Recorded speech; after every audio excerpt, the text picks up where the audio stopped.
तो नमस्कार, स्वागत है आपका फिर से एक बार इन नेशनल इंटरेस्ट राष्ट्रहित में। आज चर्चा होगी कि क्या परिवार को बचाना है, इसलिए विकास के तमाम कार्यों को भटकाना है और पार्लियामेंट को बंधक बनाना है, और क्या निगाहें कुर्सी पर है तो निशाना संसद पर। आज इसी मुद्दे पर बात होगी कि पिछले 9 दिनों से क्यों पार्लियामेंट को बंधक बनाया जा रहा है पेगासस के नाम पर, और उन तमाम मुद्दों का क्या हुआ जिस पर चर्चा के लिए विपक्षी पार्टी काफी उत्सुक थी।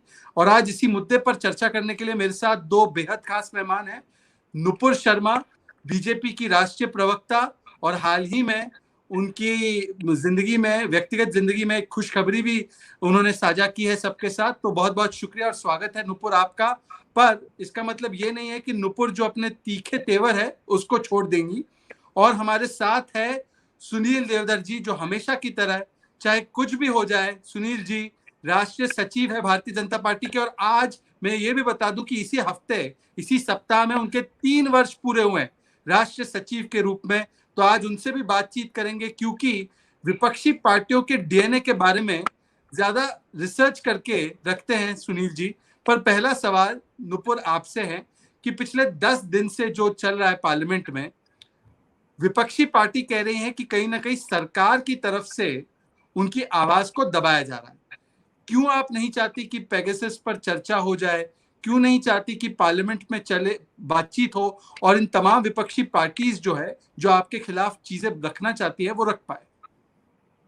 शहजाद आपको नमस्कार, सुनील भाई साहब आपको नमस्कार और बहुत बहुत बधाई आपके 3 साल पूर्ण होने के लिए। शहजाद आपने जो सवाल पूछा है, आपने पूछा कि ऐसा है क्या कि विपक्ष का जो आवाज है उसको दबाया जा रहा है। देखिए, जहां तक हम 10 दिन में अगर देख रहे हैं तो मेरे हिसाब से सबसे ज्यादा बोलने वाले, हु हल्ला करने वाले, तमाशा करने वाले, मैं शब्द का इस्तेमाल करूंगी, तमाशा करने वाले, पार्लियामेंट को डिस्टर्ब करने वाले, बाहर जाके पीसी करने वाले, अंदर माहौल बनाने वाले तो विपक्षी दल ही है।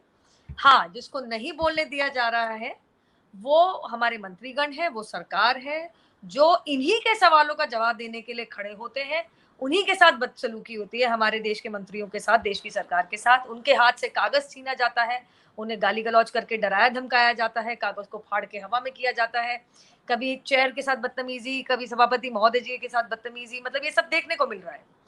ऐसे कैसे हो सकता है शहजाद? आप मुझे बताइए कि आप एक सवाल पूछे और जब मैं जवाब देने के लिए तैयार बैठूं तो आप हमें आपका जवाब नहीं चाहिए, हमें आपका जवाब नहीं चाहिए, और उसी चीज को आप बाहर जाके ऐसे दिखाएं कि और प्रेस और मीडिया के सामने कि हमारा तो जवाब नहीं मिल रहा।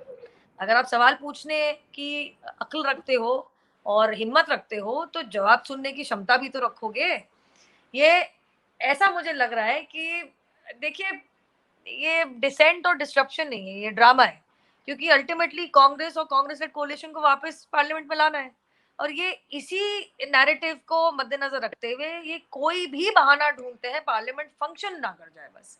तो हाँ, मैं ये जरूर कहना चाहूंगी कि जो अहम मुद्दे थे, आपने बोला कि कोविड पे और पैंडेमिक पे डिस्कशन होना चाहिए, जी भैया सरकार तैयार है। आपने बोला कि कृषि कानून पे डिस्कशन होना चाहिए, जी सरकार तैयार है।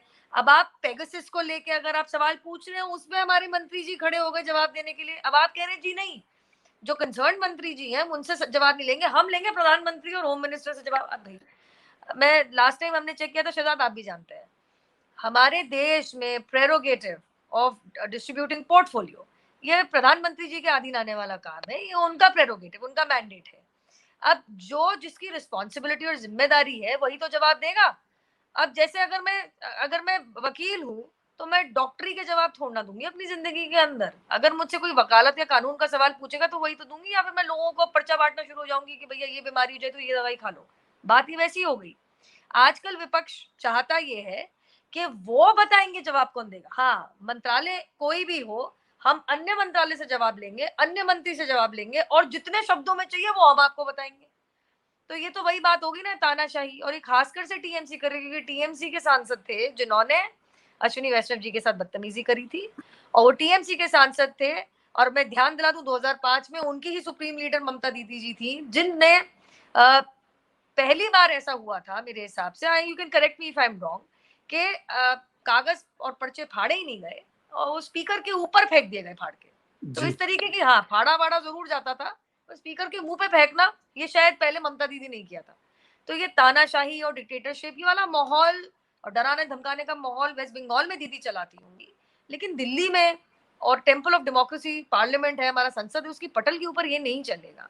आप सवाल पूछिए, हम तो अभी भी खड़े हैं, आप सवाल पूछिए, हम जवाब देने को तैयार है। अंदर आप सवाल लेना नहीं चाह रहे हैं, संसद के बाहर जाके प्रेस वार्ता में रो रहे हो। क्या रो रहे हैं शहजाद? मेरे फोन में हथियार है। मतलब देखिए शहजाद, आपको भी कानून की इतनी जानकारी है, आपने भी वकालत पढ़ी है। अगर मैं आज कहती हूँ कि भैया मेरे घर में चोरी हुई है, तो मैं क्या करूंगी?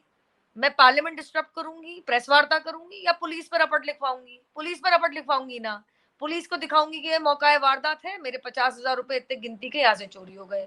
पुलिस आएगी, हल्की जांच करेगी, रपट लिखेगी, एफआईआर बनेगी, उसके ऊपर आगे जांच पड़ताल होगी, और जिसने चोरी करी है उसको पकड़ा जाएगा। देखिए क्रिमिनल लॉ तो ऐसे ही काम करता है देश का। यहाँ पे क्या हो रहा है जी? मेरे फोन में हथियार है, मेरी स्नूपिंग हो गई, सर्वेलेंस। कौन बोल रहे हैं? राहुल गांधी। अरे जी आपके फोन में हथियार है, ना जाने कौन सा बॉम्ब है, कौन सी ऐसी बड़ी बंदूक AK-47 आ गए आपके फोन के अंदर। कृपया जाइए, आप जाइए पुलिस पर रपट लिखवाइए, फोन दिखाइए कि कौन सा ऐसा हथियार आ गया, कौन सा बम बारूद गोला उसके अंदर भर गया है जो आपको लगता है आपकी स्नूपिंग हो गई है। और अगर आपको लगता है कि नहीं, देश की पुलिस आपके लिए काम नहीं करेगी क्योंकि देश की आज सरकार, हमें सेवा का मौका मिला है भारतीय जनता पार्टी को, तो ठीक है जी, कानून का इस्तेमाल कीजिए, सीधा कोर्ट जाइए। कोर्ट में मजिस्ट्रेट की सुपरविजन के तहत भी उनके अधीन पूरी जांच पड़ताल हो सकती है। लेकिन देखिए फोन तो दिखाना पड़ेगा। हो हल्ला मचाना जी, मेरे यहाँ तो हथियार है और उसके ऊपर रपट, क्या मतलब पार्लियामेंट के सांसद कर सकते हैं क्या जांच पड़ताल? Ultimately any investigation, interrogation in a criminal offence, which by the way is a criminal offence जिनकी वो बात कर रहे हैं, तो ये तो पुलिस के अधीन ही आएगी ना, देश की जांच एजेंसी के अधीन आएगी। तो ये सब ड्रामा है, क्योंकि उनको पालिए नहीं चाहते कि सच, और मुझे तो ऐसा लगता है जी कि कहीं ना कहीं सत्य छिपा है। वो कांग्रेस पार्टी जिन्होंने अपने ही मंत्रियों को नहीं छोड़ा, उनकी ही जासूसी करवा दी।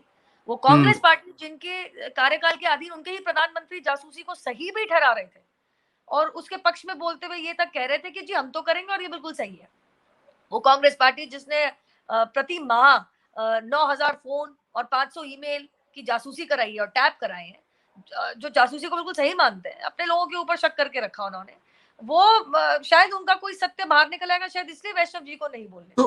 तो वो कह रहे हैं कि अगर ऐसा ही है तो फिर आपको तो पार्लियामेंट का इस्तेमाल करके उनको पूरी तरह से उनका पर्दाफाश करना चाहिए, तो आपको पहल करनी चाहिए इस पूरे मामले पर चर्चा करने के लिए। पर मैं सुनील जी आपके पास आना चाहता हूं कि सुनील जी, उनका एक और तर्क है। वो कहते हैं कि कम से कम बीजेपी के नेताओं को, सुनील देवधर को तो इनको बोलने का कोई अधिकार नहीं है।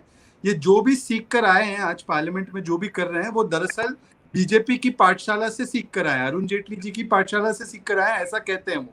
तो इसमें कितना तर्क आपको लगता है कि जो पार्लियामेंट को आज हॉस्टेज लिया जा रहा है वो बीजेपी की ही सिखाई हुई चीज को आजमा रहे हैं? देखिए, पिछला नेशनल इंटरेस्ट का जो एपिसोड था शहजाद भाई, आपने इसी मुद्दे पर किया था कि ये पेगासस क्या है और ये आरोप लगाने वाला कौन है, और हमने इस बात पर बहुत समग्र चर्चा की थी कि आरोप लगाने वाले की क्रेडिबिलिटी ही नहीं है। आरोप, कोई भी एक रास्ते पर चलने वाला व्यक्ति कुछ आरोप लगाए और उस आरोप के ऊपर चर्चा करने के लिए आप सारे पार्लियामेंट को जो है बंधक बनाकर रखे, ये कौन सा अरुण जेटली का हवाला ये लोग दे रहे हैं? देखिए, 2G स्पेक्ट्रम घोटाले पर जब जेपीसी की मांग के लिए हमने इसी प्रकार से पार्लियामेंट को बाधित किया था, जब हम विपक्ष में थे, तब इल्जाम लगाने वाला कौन था? 1,76,000 करोड़ रुपए का घोटाला हुआ, ये किसी विदेशी एनजीओ ने नहीं बताया था, किसी मानवाधिकार संगठन ने नहीं बताया था, किसी देशद्रोही संस्था ने जिसने देश के खिलाफ नारेबाजी की हो, ऐसे कोई इवेंट्स अरेंज किए हो, ऐसे लोगों ने नहीं किया था। ये controller and auditor general CAG ने, जो संवैधानिक संस्था है, और उस समय सरकार में कौन था? यूपीए सरकार में थी। सरकार में रहते हुए सरकारी संवैधानिक संस्था ने आरोप लगाया कि चूना लग गया, और उस समय ये हमारा कर्तव्य बनता था, और कोई छोटी मोटी राशि नहीं थी। ये किसी का टेलीफोन टैप करने की बात नहीं थी। देश का पैसा, देश के गरीब जनता के लिए जो पैसा इस्तेमाल किया जाना चाहिए था, वो पैसा जो है उसको अगर चोरी होता है और सरकार, संवैधानिक संस्था इल्जाम लगाती है, तो आप दो चीजों की आप तुलना नहीं कर सकते, बिल्कुल नहीं कर सकते। और इसलिए ये बेबुनियाद चीज है ये बताना कि हमसे सीखा है। ये सब इनका किया कराया इसलिए है क्योंकि जी बिल्कुल आपने आज का हेडिंग दिया, अच्छा है, वो जो पुराना गाना है, कहीं पे निगाह है कहीं पे निशाना, ये बिल्कुल उसी तरह से इनकी निगाहें जो है वो कुर्सी पर है, इनकी निगाहें सत्ता पर है, इनकी निगाहें इनके परिवार के स्वार्थों के ऊपर है, और निशाना उन्होंने पार्लियामेंट के ऊपर लगाया है। 100 करोड़ रुपए का नुकसान उन्होंने पार्लियामेंट का किया, देश की जनता का किया। 1 घंटा भी अगर पार्लियामेंट बंद होती है तो 1.25 लाख रुपए का लॉस इस देश का होता है। और जी हम देख रहे हैं 9 दिन से ये लोग पार्लियामेंट चलने नहीं दे रहे हैं। पार्लियामेंट की प्रोडक्टिविटी लोकसभा की 10% है और 26% राज्यसभा किए गए 9 दिनों में, आपने देखा होगा। और बिल्कुल पिछले बार जब हुआ था तब 100% से ज्यादा प्रोडक्टिविटी थी। बिल्कुल पिछले बार इसकी हमने चर्चा की है कि पार्लियामेंट में कितने बिल पास हुए थे, मोदी सरकार ने कितना काम किया था। इनको काम करने की आदत नहीं है शहजाद भाई। लोग इनको चुनकर भेजते हैं पार्लियामेंट में, इसलिए भेजते हैं कि इन्होंने बैठना चाहिए, अपने सवाल पूछने चाहिए। बिल्कुल नुपुर जी ने सही कहा कि अगर जी आपको को किसी चीज पर ऑब्जेक्शन है, then there are other ways, कि जैसे आपको अगर पार्लियामेंट में सवाल का जवाब नहीं मिलता या फिर भी ऑब्जेक्शन बचता है तो आप जी कोर्ट में जाइए। कोर्ट इस देश में बने हुए हैं, भारत की बिल्कुल संवैधानिक रचना में कोर्ट है, आप कोर्ट में जाकर अपना जो कहना है कह सकते हैं। लेकिन ये लोग जो है ये अराजक फैलाना चाहते हैं, ये अराजकवादी लोग हैं, ये जो है हम तो अंत्योदय वाले लोग हैं, हम अंत्योदय वाले लोग हैं, ये वंशोदय वाले लोग हैं, ये अपने वंश के उदय के लिए बैठे हुए हैं।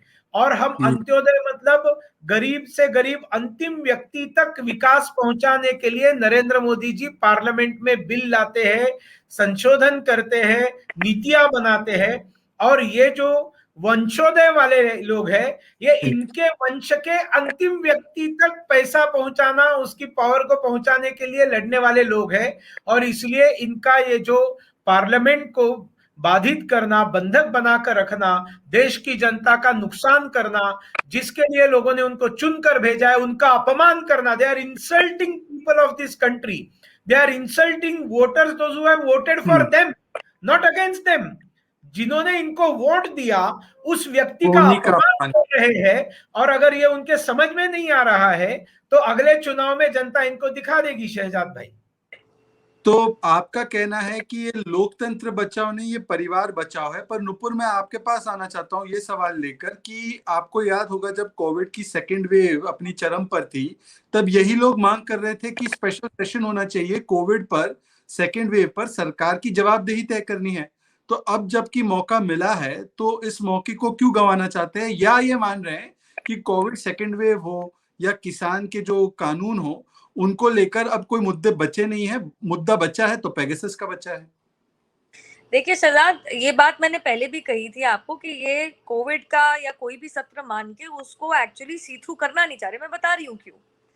अब जैसे कह रहे हैं कि जी कृषि कानून पे सत्र रखो, उस पर डिस्कशन करो, क्यों नहीं कर रहे? जब ऑर्डिनेंस प्रोमलगेट हुआ उसके बाद जब ये सत्र बैठाया और जब बातचीत चल रही थी, तो आज की तारीख में जो कृषि कानून के ऊपर सबसे ज्यादा हू हल्ला मचा रहे हैं शहजाद, आप ध्यान कीजिएगा, वो भारत में नहीं थे, संसद के अंदर छोड़िए, वो भारत में ही नहीं थे, वो विदेश में कहीं पे थे, कोई भी कारण हो। आज कह रहे हैं कैसे पारित कर दिया। आज मैंने ये भी सुन लिया टीवी के ऊपर कि कह रहे हैं जी डिस्कशन ही नहीं हुआ। अरे भाई साहब, जब डिस्कशन चल रहा है, अगर रूल बुक जाके स्पीकर के मुंह के ऊपर फाड़ दोगे, सस्पेंशन हुआ था तब लोगों का, और आप हू हल्ला ऐसे मचा दोगे, गुंडाई पे उतरा होगे आप संसद के पटल के ऊपर, तो फिर कैसे डिस्कशन होगा? डिस्कशन तो आपकी सीट से होगा ना, माइक से होगा, या वहां पे रूल बुक फाड़ के होगा। ये आंसर्स में इंटरेस्टेड नहीं है। अपने मैनिफेस्टो में जो लोग लिखते हैं कि वाह कानून बहुत अच्छा है, रे सब छोड़िए, मंडी तक खत्म करने का वायदा किया था कांग्रेस पार्टी ने, आज वो उल्टा मुड़ के कह रहे जी हमने तो मर्जी खोली है, भारतीय जनता पार्टी सरकार ने तो मर्जी खोली है कि भाई मंडी ना बंद होगी, आपको बस किसान है, अब आपको बस मंडी के अलावा भी बाहर बेचने की, अपने ही प्रदेश में नहीं, बाहर दूसरे राज्य में भी बेचने की आपको ये मर्जी हमने दे दी, अब आपकी मर्जी है। इसी चीज में परेशानी है। जो अमेंडमेंट्स खुद चाहते थे वो उससे कहीं बेहतर हम लेके आए हैं। एम एस स्वामीनाथन जी बार बार लिख के कहते हैं जी बहुत बढ़िया किया, जी बहुत बढ़िया किया, इससे ज्यादा तो एमएसपी में खरीद कभी किसी ने की ही नहीं। इन्हीं 3 कानूनों के लिए, जो कॉन्फ्रेंस लिस्ट के कानून है उसके लिए भी एम एस स्वामीनाथन जी ने बहुत बारी लिखे, लेख लिखे बड़े बड़े अखबारों के अंदर, वो मानेंगे नहीं। अब आई कोविड की बात। देखिए शहजाद, आप इस चीज को झुठला नहीं सकते कि देश में 1/3 मृत्यु और सबसे ज्यादा संक्रमण महाराष्ट्र में रहा है। किसकी सरकार है? विपक्षी दलों की सरकार है। आप दूसरी बात झुठला नहीं सकते, अरे केरला मॉडल ऐसे ऐसे ऐसे करके ताता तैया पूरा मचा था। देखिए मैं एक्शन कर रही हूँ बिकॉज हम लोग न्यूज में बने रहते हैं, हमें पता है क्या चल रहा है। ऐसा केरला मॉडल का उन्होंने बिल्कुल माहौल बनाया कि भैया इन्होंने अपनी हेल्थ मिनिस्टर को ही हटा दिया, रिपीट ही नहीं किया। और दूसरा, आज की तारीख में over 50%, if I am not wrong, 50% से ज्यादा संक्रमण, ज्यादा बुरी हालत केरला में आ रही है। महाराष्ट्र केरला को मिला लिया जाए तो 70-80% तो देश का आज की तारीख में इन्फेक्शन इन दो प्रदेशों से आ रहा है, जो राज्य सरकारें विपक्षी दल चला रहे हैं। बिल्कुल। जिस दिन इस चीज पर डिस्कशन, और हम तैयार हैं। आज एक टीएमसी के नेतागण कहते हैं टीवी के ऊपर कि हमारे पास तो वैक्सीन नहीं है। अरे भाई साहब, सबसे पहली वारदात जिसमें किसी नेता ने वैक्सीन या टीके का ट्रक या टेम्पू जिसमें टीके रखे हैं, वो किसी टेम्परेचर पे रखे जाते हैं तो खराब हो जाते हैं। सबसे पहला नेता और सबसे पहला दल, राजनीतिक दल, जिसने टीकों का ट्रक रोक के टीकों की बर्बादी करने की कोशिश करी थी, वो टीएमसी के खुद के नेता थे इकबाल चौधरी। तो अपने गरेबान में झांक के नहीं देखेंगे। शुरुआत में कहने वाले पहले आप लगा लो, फिर हम लगा लेंगे, फिर आप लगा लो। सेंट्रलाइज डिसेंट्रलाइज का उन्होंने ताता तैयार किया, 3 महीने बर्बाद कर दिए। जिस फेरे केंद्र सरकार ने कहा कि अच्छा आप बहुत सर खा रहे हैं, लीजिए आप इनके 18 वर्ष से ऊपर अगर आप लगाना चाह रहे हैं लगा लीजिए, तो आपने देखा कितना अटर फेलियर था। It was actually an utter failure of the opposition parties who could not manage. काम के नाम पे नाकामी दिखाई इन्होंने। अब आप मुझे बताइए शहजाद, ऑक्सीजन के ऊपर, मैं पैंडेमिक की बात कर रही हूँ, इसके ऊपर चर्चा होने लगी तो क्या चर्चा होगी? सर्वोच्च न्यायालय के अधीन स्पेशल टास्क फोर्स बनी है। वो पूरी टास्क फोर्स कहती है कि जिस तरीके से ऑक्सीजन के प्रोडक्शन मैन्युफैक्चरिंग में बढ़ोतरी हुई है, जिस तरीके से सेंट्रल गवर्नमेंट ने दिन रात एक काम, DPIIT की एडिशनल सेक्रेटरी खुद कोरोना से संक्रमित थी, अस्पताल में पड़ी हुई थी, और वो हियरिंग अटेंड कर रही थी, चाहे वो दिल्ली उच्च न्यायालय की हो, सर्वोच्च न्यायालय की हो। क्या ऑक्सीजन प्रोडक्शन कैपेसिटी थी, क्या हमने बना दी? अप्रैल 2020 के अंदर केंद्र सरकार ने निर्णय ले लिए थे कि सारी इंडस्ट्रियल ऑक्सीजन यूज बंद हो। दूसरा निर्णय लिया था कि सारे जो प्रदेश सरकारें उनको ये परमिशन दी जाए कि इंडस्ट्रियल ऑक्सीजन को मेडिसिनल ऑक्सीजन बना के इसका इस्तेमाल हो। मैं अप्रैल 2020 की बात कर रही हूँ, जब ये बीमारी बहुत नई थी, सिर्फ भारत के लिए नहीं पूरे दुनिया के लिए बहुत नई बीमारी थी। तो ऐसे निर्णय सरकार बिल्कुल तैनात होकर तब से सुन रही है। और थर्ड वेव के लिए मैं बता दूं, अगर लोग कह भी रहे हैं, प्रधानमंत्री मोदी जी तो पिछले 2 हफ्तों से बिल्कुल मैं कह रही हूँ वार्न कर रहे हैं, कॉशन कर रहे हैं अन्य राज्य सरकारों की कि भैया तैनात रहिए, अपनी अपनी पूरी तैयारी रखिए कि कोई पता नहीं आगे क्या होगा। बाद में अगर इनसे काम नहीं होगा, because health is also state subject, ये मुड़ के कहेंगे मोदी जी नहीं करे। पर आप चाहते क्या है? आप कुछ ना करें, आप विज्ञापन करें, टीवी पे बने रहे, आलोचना करें, चर्चा करें, आप खुद कंट्रोल कुछ नहीं करते। तो आप दामाद बनने के लिए चुन के आए हैं क्या? मैं तो सीधा पूछूंगी, मैं सभी विपक्षी दल से कहती हूँ, आपकी जिम्मेदारी कहाँ है? Health is also a state subject. The minute the minute details of this start getting discussed, Shahzad, a special task force under the Supreme Court has said, fantastic job. Forget everything. The Mumbai Commissioner has said, opposition party ruled है ना, state opposition coalition. Iqbal Chahal ji has said कि जिस फेरे हमने मांगा उससे अधिक मदद करी हमारी केंद्र सरकार ने। जब ये सत्य बाहर आने लगेगा, पार्लियामेंट में ढंग से डिस्कशन होना शुरू हो जाएगा, तो दुनिया को दिखेगा नहीं, कि देश को दिखेगा नहीं, जनता को पता नहीं चलेगा, सुर्खियों में नहीं आएगा। पार्लियामेंट के, लोकसभा राज्यसभा के चैनल तो कोई भी उठा के देख सकता है कि असलियत देखो आप विपक्ष की। पर अब सवाल ये भी है सुनील जी, सवाल ये है कि पार्लियामेंट को जाम करने के बाद जो व्यक्ति अब कई दिनों से दिल्ली के बॉर्डर को जाम करके बैठा है, राकेश टिकैत, उसने ऐलान किया है कि वो अब जाकर लखनऊ में वहां के चुनाव से पहले, ठीक वहां के चुनाव से पहले, वो दिल्ली जैसा माहौल लखनऊ में भी क्रिएट करेगा। ये वही राकेश टिकैत है जो बंगाल भी गए थे, और उनका ये भी ऐलान है कि 15 अगस्त को वो एक पूरी ट्रैक्टर रैली निकालेंगे। अब 15 अगस्त को फिर से ट्रैक्टर रैली निकलेगी क्या? फिर से 26 जनवरी जैसा जो कांड हुआ था, हिंसा हुई थी, क्या फिर से कैपिटल में वही देखने मिलेगा? और किसान कानून को लेकर जो बड़ी बातें हैं, उस पर आप अभी तक क्यों कन्विंस नहीं कर पाए हैं? क्यों अब वो चाहते हैं कि वो लखनऊ जाए? क्या ये किसानों के मुद्दों को लेकर जाना चाहते हैं, या आपके लिए वो एक राजनीतिक पैतरा है, राजनीति करना चाहते हैं? शहजाद भाई, इन लोगों ने गए कुछ वर्षों में देख लिया कि संवैधानिक रास्ते से ये नरेंद्र मोदी को हरा नहीं सकते हैं। खास करके लोकसभा चुनाव में जब उन्होंने दूसरी बार प्रचंड विजय मोदी जी के नीतियों की देखी, तब इनके ध्यान में आ गया कि अब एकमात्र रास्ता है वो रास्ता बंद करना। एकमात्र रास्ता है रास्ता बंद करना, अराजकता फैलाना। बार बार मैं कहता हूं, अराजकता फैलाना। ये अराजकी लोग हैं और इसलिए ये राजनीतिक रास्ते से लड़ाई लड़ना नहीं चाहते हैं। किस चीज पर ऑब्जेक्शन है उनको? आपको सिंपल बात मैं बताता हूं कि ये जो फार्म लॉज है, ये फार्म लॉज क्या है? इससे ज्यादा किसानों को लाभ पहुंचाने वाली और कोई चीज हो नहीं सकती। नरेंद्र मोदी जी ने सबसे पहले यूरिया को लेकर जो झगड़े होते थे उसको बंद करा दिए, स्मगलिंग बंद करा दिया। जो हुआ करता था, केमिकल कंपनियों के पास यूरिया जाता था। यूरिया घोटाले के अंदर लालू प्रसाद को जेल हुई है। हम सबको पता है कि नीम कोटेड यूरिया बनाने के कारण ये बेकाम का हो गया चोरों के, और 100% यूरिया लोगों को मिलने लगा, किसानों को मिलने लगा। मोदी जी ने एग्रीकल्चरल यूनिवर्सिटीज बढ़ाई, एग्रीकल्चरल यूनिवर्सिटीज के अंदर सीटें बढ़ाई उन्होंने। कृषि विज्ञान केंद्र जो है उसकी संख्या 10 गुना की। सॉइल हेल्थ कार्ड बनाया, किसान सॉइल हेल्थ कार्ड लेकर जाने लगे, अपने खेत में क्या उगाने से लाभ होगा ये बताने लगे। डीडी किसान चैनल उन्होंने चालू किया, 24 घंटा उनको जानकारी देने वाला चैनल चालू किया।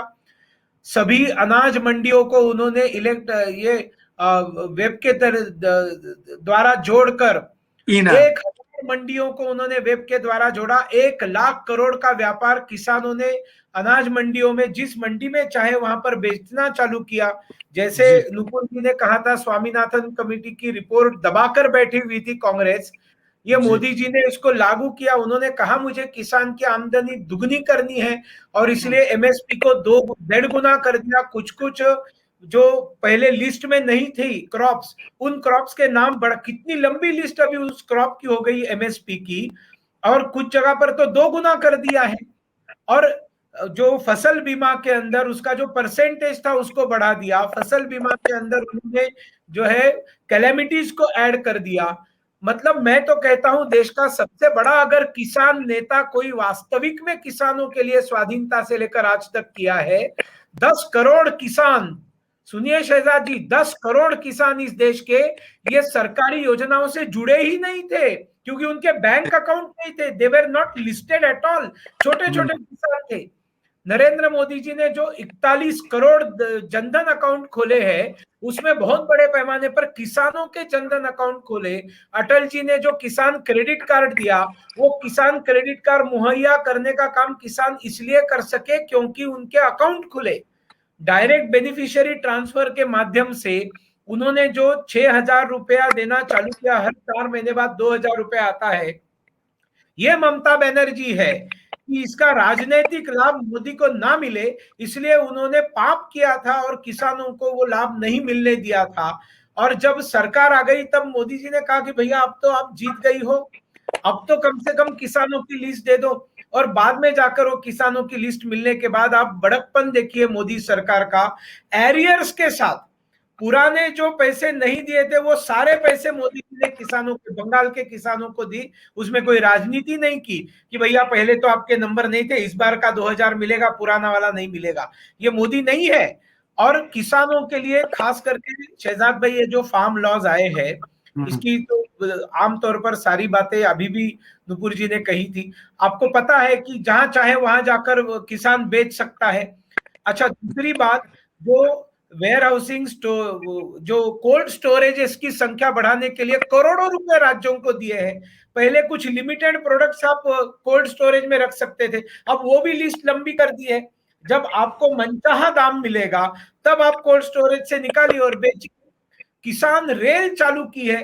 मतलब एक ही पूरे एरिया से अगर कोई एक प्रकार का क्रॉप या 2-3 प्रकार के बहुत बड़े पैमाने पर प्रोडक्शन होता है जिसकी देश के दूर दराज में बड़ी मांग है, तो सारे किसान रेल में फ्री ऑफ चार्ज पूरी रेल जाकर किसान अपना जो सामान है, प्रोडक्ट है, उसको भेज देता है।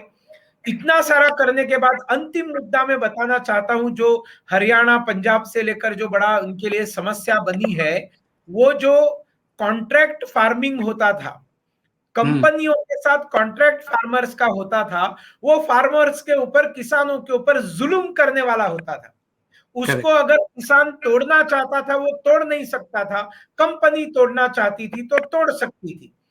अगर उसमें लॉस होता था फार्मिंग में, अगर खेत प्रोड्यूस कम आते थे, प्रोडक्ट्स कम आते थे, फसल अगर कम आती थी, तो वो लॉस का भागीदार, उसका पूरा जिम्मा किसान का रहता था, कंपनी का नहीं। प्रॉफिट होता था तो किसान को उतना ही मिलता था जितना तय हुआ है, प्रॉफिट का हकदार वो नहीं रहता था। पुराने फार्म जो एग्रीमेंट थे कंपनियों के साथ, ये सारी चीजें नरेंद्र मोदी जी ने बदल दी।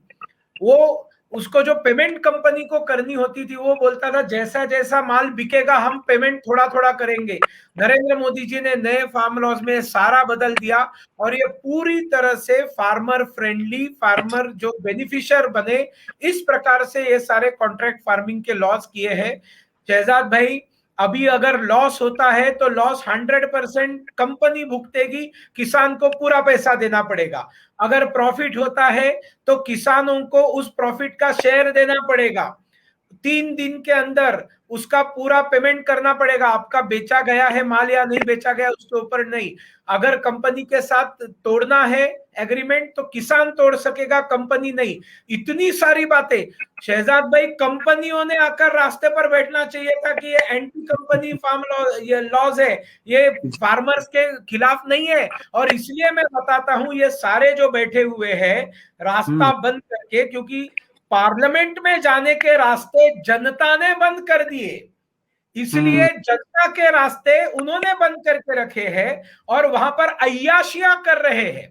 और ये अय्याशियों के वीडियोस आए हैं। यहाँ पर बेचारे जो कुछ फार्मर्स जाते हैं, उनमें से कुछ महिलाओं के साथ कुकर्म करने की बातें घटी है, कोई वहां पर मर गया है, ये सारी बातें आंखों के सामने आई है। वहां पर किस तरह से मसाजर्स रखे हुए हैं, किस तरह से रोज का मेन्यू तैयार होता है, ट्रैक्टर से पैसा देकर भर भर के हरियाणा से लोगों को लेकर आते हैं, एक दिन का पैकेज रहता है। ये सारी चीजें सामने उजागर हो चुकी है शहजाद भाई। और इसलिए ये फार्मर्स, कुछ बेचारे फार्मर्स को बरगलाकर, बहलाकर, सामने करके, पीछे ये सारे कंपनी के लोग बैठे हुए हैं। और कौन से फार्मर्स के लीडर से, ये जो लखनऊ जाने की बात टिकट करते हैं या कलकत्ता चुनाव लड़ने के लिए गए थे, ये जब विधान सभा लड़े थे तब जमानत जब्त हुई थी, कांग्रेस के सपोर्ट के साथ। जब ये लोकसभा लड़े थे तब जमानत जब्त हुई थी। ये कौन से किसानों के नेता है? ये कुछ मीडिया चैनल्स इनको बड़ा करने के, देखिए आपको याद होगा कि जब ये किसानों का आंदोलन पीछे पड़ने लगा मीडिया से, कुछ चैनलों ने कितना उसको कोशिश की कि वो बड़े बड़े एंकर्स जाकर ट्रैक्टर में बैठकर टिकट का इंटरव्यू लेके जाते। आपने देखा क्यों उठाने की कोशिश कर रहे हैं, मोदी के खिलाफ उठाने की कोशिश कर रहे हैं। देखिए ये सारी बातें जो है बहुत गलत ढंग से, गलत दिशा में जा रही है। और ये इस प्रकार के जो 15 अगस्त की जो बात करें ट्रैक्टर रैली की, 26 जनवरी का तो जो दुर्भाग्यपूर्ण दिवस है, सारे दुनिया ने देखा, सारी दुनिया में भारत को शर्मसार करने का काम। ये कौन से किसान है? देखिए इस भारत का किसान कभी भी तिरंगे का अपमान नहीं करेगा। इस भारत का किसान कभी भी देश के जवानों का अपमान नहीं करेगा। जय जवान जय किसान, ये नारा लाल बहादुर शास्त्री जी का था। देशभक्ति, देश की सुरक्षा और इस देश की कृषि दोनों एक साथ चलनी चाहिए, ये संदेश लाल बहादुर शास्त्री जी का था। तो जवानों का अपमान जो उस दिन हुआ लाल किले पर, वो अपमान कभी भी देश बर्दाश्त नहीं करेगा। और ये इसलिए मैंने कहा ना कि ये अराजकता फैलाने का षड्यंत्र है, ये कोई फार्मर्स नहीं है। फार्मर्स को आगे करके कोई खलिस्तान का षड्यंत्र रचता है, किसी को जातवाद करना है, दुनिया भर की चीजें चलती है। और मुझे ऐसा पूरा विश्वास है कि ये सारा जो है ये जनता इसको समझ जाती है शहजाद जी, जनता को मालूम है ये सब क्या चल रहा है, ये खेला होबे है, ये खेला जो है जनता समझ रही है। खेला होबे करने की कोशिश की जा रही है और पिछली बार भी 26 जनवरी को जय जवान जय किसान के बदले जवान बनाम किसान किया गया। और क्या इस बार भी ऐसी कोई साजिश है नुपुर, क्योंकि फिर से एक बार जो आतंकवादी संगठन है एसएफजे, जो कि खालिस्तानी आतंकवादी संगठन है, उसने भी ये इच्छा जाहिर की है कि 15 अगस्त को फिर से राष्ट्रीय ध्वज का जो है अपमान होना चाहिए, जिस तरीके से 26 जनवरी को हुआ था। तो क्यों ये किसान नेता, क्या जानबूझकर वो इस साजिश का हिस्सा बन रहे हैं? क्या किसान बहाना है, खालिस्तान बनाना है? और आपने ये भी सुना होगा किस तरीके से खुद कांग्रेस के ही एक नेता ने ये कह दिया था बोलते बोलते कि हमने ही चार्ज अप करके इनको भेजा है दिल्ली। तो क्या कहीं ना कहीं ये एक राजनीतिक जमीन बचाने के लिए किसान का इस्तेमाल किया जा रहा है? देखिए, इसमें कांग्रेस का हाथ है, इसमें कोई दो राय नहीं है शहजाद। सिंपली बिकॉज देखिए, किसान भाइयों का ऑप्टिकल फाइबर और नेटवर्क टावर जलाने से क्या मतलब है? कायदे की बात है। मतलब कि ऑप्टिकल फाइबर को बर्बाद करके किसान का मतलब कृषि कानून कैसे खत्म हो जाएंगे और उनकी बात कैसी, मतलब उनकी मांगे कैसी मान ली जाएगी? वैसे भी हम सब जानते हैं कि 3 मांगों के साथ अगर कोई असल का किसान जमीन पे उतरा था कभी, तो 3 मांगों के साथ। सबसे पहली मांग इनकी क्या थी कि एमएसपी की गारंटी ले लो। दूसरी मांग क्या थी कि कॉन्ट्रैक्ट फार्मिंग पे जमीन का सौदा नहीं होनी चाहिए। और तीसरी मांग ये थी कि भैया सिविल कोर्ट को खोल दो। जिस बात पे भी मैं आपको बता दूं तो कांग्रेस लीडर आनंद शर्मा और तमाम इनके बड़े नेताओं ने भ्रमित करने की कोशिश करी थी कि अब इन नए कानून के तहत किसान कोर्ट नहीं जा पाएगा, एसडीएम से आगे नहीं बढ़ पाएगा। ये ऐसा है नहीं। एसडीएम का कोई भी ऑर्डर, मैं आपके द्वारा बताना चाह रही हूँ बार बार ये बात, एसडीएम का कोई भी ऑर्डर रिट जुरिसडिक्शन के अंदर अपीलेबल होता है। उच्च न्यायालय, सर्वोच्च न्यायालय का दरवाजा कभी बंद ही नहीं हो सकता भैया, ये मौलिक अधिकार है। तो ये चीज भी भ्रमित करने की कोशिश की। वो 3 डिमांड, वो हमने 7 मांगे पूरी कर ली, आप 3 भूल रहे हैं, हमने 7 पूरी कर ली, 11 बारी आपसे मिल लिए, आगे भी आपकी बात मान ली। अरे सर्वोच्च न्यायालय रोक लगा दी, सर्वोच्च न्यायालय से ऊपर उठ के केंद्र सरकार ने लगा दी कि भैया अभी रोक लगा दी इन कानून के ऊपर, फिर आप क्या कर रहे हैं? थोड़ा सा मैं राकेश टिकैत जी के ऊपर बोलूंगी। देखिए, राकेश टिकैत जी के विद ऑल ड्यू रिस्पेक्ट, जो अपने पिताजी के नहीं हुए वो किसी देश के किसी और इंसान के क्या होंगे? आपको लगता है वो अन्य किसान अन्नदाता? देखिए, मेरे अभी भी ननिहाल में खेती है, मैं बहुत होश आवाज में ये चीज कह रही हूँ, मेरे पड़ोस के हैं वो। मेरा ननिहाल जहाँ खेती होती है बिजनौर, वो मुजफ्फरनगर के हैं। मैं साफ चीज बोलना चाहूंगी, जब ये ऑर्डिनेंस प्रोमलगेट हुआ था तो वो ऑन रिकॉर्ड कह रहे बहुत अच्छा हुआ जी, मेरे स्वर्गवासी पिताजी की बहुत सालाना इनकी इच्छा थी कि ये मर्जी हिंदुस्तान में छपा था। हाँ, और वीडियो में भी है उनका, जिनकी मर्जी होगी जी, और वो आगे जाके कहीं पे भी बेच सकते हैं अपने उपज को जी। अब वो अड़तियों के और वो बिचौलियों के दबाव में अपना काम नहीं करेंगे, उनको अपना हक मिलेगा। जितनी अच्छी फसल उतना अच्छा उनको उसकी प्राइस मिलेगी। अब उनके पिताजी ने अपनी पूरी जिंदगी संघर्ष में लगा दी। अब एकदम से राकेश टिकैत जी को देखा, दे मौका लग रहा है मेरे को, तो अड़तियों के साथ मिल लो और यहाँ पे बवाल मचा दो, क्योंकि वो विपक्षी दल के गठबंधन के प्रत्याशी थे, उनकी जमानत जब्त हुई थी, राजनेता है वो, इसमें कोई दो राय नहीं है। अब राकेश टिकैत जी का क्या है एजेंडा? देखिए, जब 26 जनवरी के पहले उन्होंने कहा था कि जी जरूर जाएंगे जी, दिल्ली जाएंगे जी, चडूनी जी उनके साथी ने कहा था कि जी बैरिकेड को टॉपल करके जाएंगे। उन्होंने कहा डंडे भी लेके जाएंगे, लाठी भी लेके जाएंगे। राकेश टिकैत जी की ये बात रिकॉर्डेड है, मैंने खुद सुनी है, टीवी पे सुनाई गई थी। वीडियो लाल किले पे क्या हुआ? लाल किले पे क्या हुआ? ट्रैक्टर से बैरिकेड उड़ल दिए गए, डीटीसी बसेस उड़ल दी गई, पुलिस कर्मियों को, बिल्कुल सुनील जी ने सही कहा, तिरंगे झंडे का इस्तेमाल करके पुलिस कर्मियों को वर्दी में पहने हुए उनको मारा गया। एक किसान, भगवान जाने क्या हुआ क्या नहीं हुआ, खुद ही ट्रैक्टर के एक्सीडेंट में गलत भी हुआ उनके साथ। जिस तरीके का माहौल ना दिल्ली की सड़कों पे बनाया था, मैं नहीं मानती इस देश का अन्नदाता, जो आपका, मेरा, सुनील जी का, तमाम जो आप जनता जनार्दन आज जुड़ी हुई है, जो देख रही है और जो खाती है, इस देश में जीती है, हम लोगों का 2 वक्त की रोटी से पेट भरने वाला अन्नदाता ऐसी हरकतों पे उतर सकता है। सुनील जी ने वैसे ही बता दिया कि भैया किसान भाइयों को ही जिंदा जलाया जा रहा है, किसी की गर्दन काटी जा रही है। एक हमारी बिटिया को, एक बहन को, 25 साल की बिटिया को बंगाल से उठा के दिल्ली लाया जा रहा है, दुष्कर्म हो रहे हैं उसके साथ, उसकी कोरोना संक्रमण से उसकी मृत्यु हो जाती है। अब फिर उन्होंने, राकेश टिकैत जी ने कहा जी संसद घेराव करेंगे जी, हम तो वहां पे करेंगे अब अपना अगली प्रोटेस्ट, अपना अगला प्रदर्शन। उसके पहले उन्होंने कहा जी जंग छिड़ेगी जी, क्या कहा था? जंग छिड़ेगी जी। वहां क्या हुआ? 26 जनवरी पे तो आपने देश की पुलिस के ऊपर ही हाथ उठा दिया, उनको ही मारने की कोशिश करी, जान से मारने की, बकायदा संसद घेराव करेंगे, इसमें आपने हमारे पत्रकारों तक को मारा, सबने देखा है। ट्राइपॉड उठा के न्यूज 18 नेटवर्क के एक वीडियोग्राफर को आपने सर पे मारने की कोशिश करी, उसने हाथ यूं किया तो उसका पूरा छिलिया, स्टिचेस आए हैं उस इंसान के, सबने देखा। अब मैं तो ड्रेड कर रही हूं, ये जो 15 अगस्त की बात कर रहे हैं उसमें क्या करेंगे भैया? डेमोक्रेसी में चौथा स्तंभ कहते हैं पत्रकारिता को, और एग्जीक्यूटिव हमारा एक है जो है जिसमें हमारी पुलिस आती है। आप हमारे लोकतंत्र को एक एक स्तंभ करके मारना और मार के गिराना चाह रहे हैं, लेकिन वो होगा नहीं, क्योंकि भारत बहुत ही स्ट्रॉन्ग देश है, we are a very strong country. लेकिन मैं एक चीज पूछना चाह रही हूँ कि इनमें से असल किसान है कौन शहजाद? सुनील भाई साहब ने अभी आंकड़े दिए, शायद मैंने मिस कर दिया, लेकिन एक सबसे बड़ा आंकड़ा तो ये है कि आप अपनी फसल पे, अपनी उपज पे ही डिपेंडेंट ना रहे, इसलिए प्रधानमंत्री आदरणीय मोदी जी ने पीएम किसान सम्मान निधि योजना चालू करी। देश में कहा जाता है कहीं 14 से 16 करोड़ के बीच में कहीं पे भी इतने किसान हैं देश के अंदर।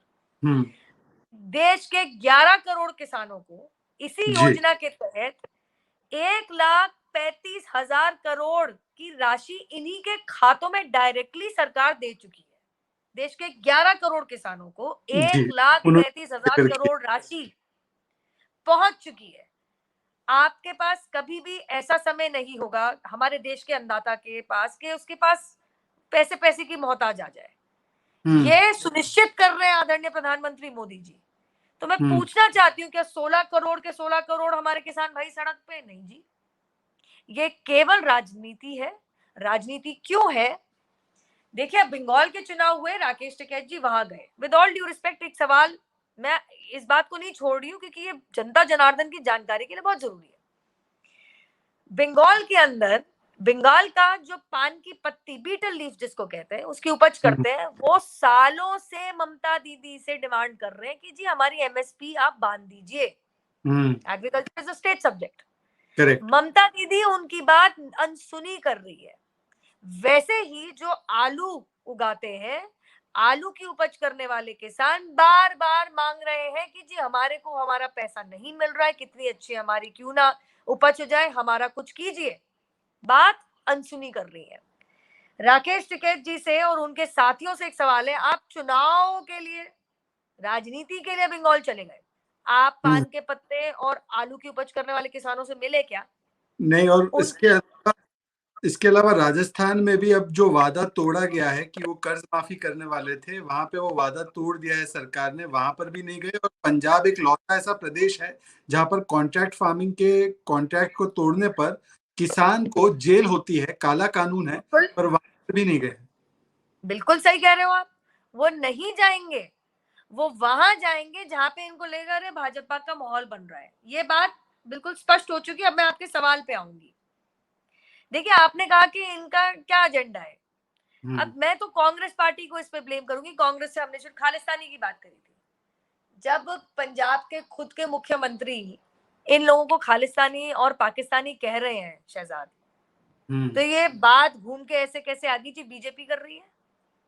जब इनके खुद के कांग्रेस के ऑल इंडिया किसान कांग्रेस के joint convener Haryana Punjab police में जाके तथ्य समेत कह रहे हैं कि ये किसान के प्रदर्शन नहीं हो रहे हैं टिकरी और सिंगू बॉर्डर और गाजीपुर के ऊपर, ये खालिस्तानियों ने इसके अंदर डेरा बना रखा है, इसलिए हमें इसका कुछ करना चाहिए।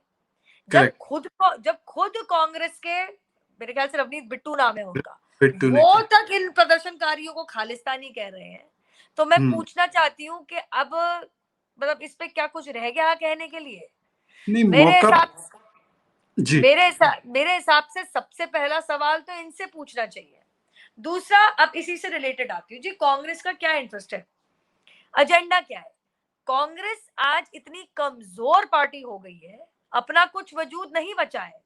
जो अपनी खुद की खानदानी सीट अमेठी नहीं बचा पाए, उनका वजूद इतना शून्यता पे पहुंच रहा है और खत्म हो चुकी है पार्टी।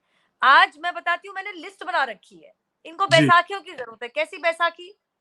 जी जेएनयू गैंग की, ठीक है, देश जो तोड़ने की बात करता है उसे ये सही समझ, उनकी बैसाखी की जरूरत आन पड़ती है। कैसी बैसाखी?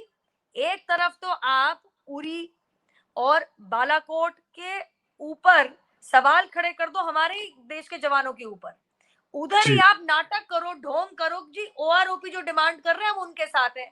जी आपसे कभी नहीं दी पाई भारत सरकार आदरणीय मोदी जी के अधीन ओआरओपी का जो उन्होंने वायदा किया था वो पूरा किया, लेकिन आप वहां ड्रामा बटोरने जरूर चले गए।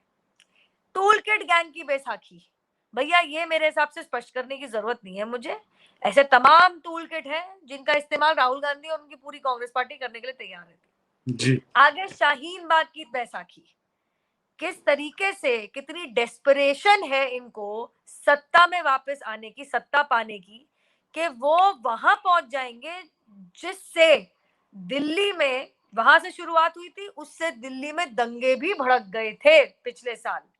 तो इनको कोई मतलब नहीं है कि देश में शांति बनी रहे, अलग अलग वर्गों में शांति बनी रहे। अगर ये उसमें आग में घी डालने का काम कर सकते हैं तो कांग्रेस पार्टी भलीभांति करेगी, इनका इतिहास गवाह है। आगे गुजरात की बैसाखी याद है आपको, कैसे कैसे एंटी सोशल एलिमेंट्स के साथ मिलके चुनाव भी लड़ा इन्होंने। वहां डाउन साउथ एसडीपीआई की बैसाखी, पीएफआई का जो पॉलिटिकल फ्रंट है उस तक की बैसाखी ले ली। वो पीएफआई जो अपनी फंडामेंटलिस्ट और एक्सट्रीमिस्ट एक्टिविटीज के लिए जाना जाता है, जिसके कार्यकर्ता बकायदा किसी प्रोफेसर के हाथ काट रहे हैं, किसी के पीठ में छुरा भोंक रहे हैं, किसी की जान ले रहे हैं, उनके साथ ये मंच भी साझा करते हैं और उन्हीं के पॉलिटिकल फ्रंट के साथ चुनाव भी लड़ लेते हैं जी। आगे ये लेते हैं बैसाखी हमारे देश की बेटियों की इज्जत की, हाथरस के अंदर जो इन्होंने करने की कोशिश करी थी, दोनों भाई बहन भूल गए कि राजस्थान की बेटियों के साथ जब असल में दुष्कर्म हुआ तो इनके खुद के मुख्यमंत्री, इनके खुद के विधायक, इनके तरीके के मंत्री सार्वजनिक रूप से आके बेटियों के ही चरित्र के ऊपर उंगली खड़ा कर देते हैं। सही। लेकिन ये बैसाखियां काम नहीं करती। अगर आप किसी बेटी जिसके साथ दुष्कर्म हुआ है, अगर आप उस पर जांच नहीं कराएंगे और उसका अभागा पिता अपने आप को जीते जी जला देता है क्योंकि बेटी को इंसाफ नहीं मिलता, अगर आप बेटी के लिए 16-17 साल की बेटी के लिए अपनी मर्जी से गई थी, प्रेम संबंध में फंसी हुई थी, अगर आप ऐसे टिप्पणियां देंगे तो आप ये मत समझिएगा कि देश की जनता बेवकूफ है।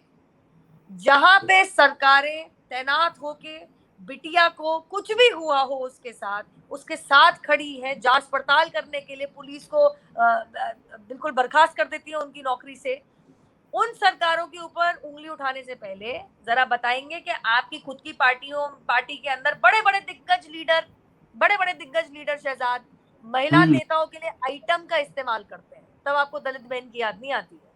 भवरी देवी जैसे कांड करते हैं तब आपको अपनी बहनों की याद नहीं आती है। नैना साहनी कांड कर देते, महिला को चॉप करके तंदूर में उसको काट पीट के जला दिया, तब आपको याद नहीं आती है। आपके असम के एक विधायक दिन दहाड़े दुष्कर्म करते, चप्पलों से पिटाई होती है मार्केट के अंदर, बाजार के कांग्रेस की मौका परिस्थिति का इतिहास बड़ा लंबा है। पर सुनील जी, मैं आपके पास सवाल लेकर आऊंगा कि मुझे लगता है एक और ऐसा मुद्दा है जिसको शायद छिपाने के लिए, जिस पर लीपापोती करने के लिए ये पूरा पेगासस का मामला उठाया जा रहा है, और वो है कोविड। दरअसल आप इस बात को अगर आप मानते हैं कि नहीं मानते, ये मेरी सोच है कि कोविड में जो असलियत अगर निकल कर बाहर आ जाए, आज जैसे केरला मॉडल की असलियत हो या महाराष्ट्र मॉडल की असलियत हो, तो मुझे लगता है कि कोविड को लेकर घिरने की आशंका ज्यादा है। इसीलिए कोविड पर चर्चा ना हो तो पार्लियामेंट को किसी तरीके से अवॉइड किया जाए, और उसके लिए सबसे बढ़िया हथियार राहुल गांधी के फोन के अंदर जो हथियार वो को लग रहा है वो है पेगासस।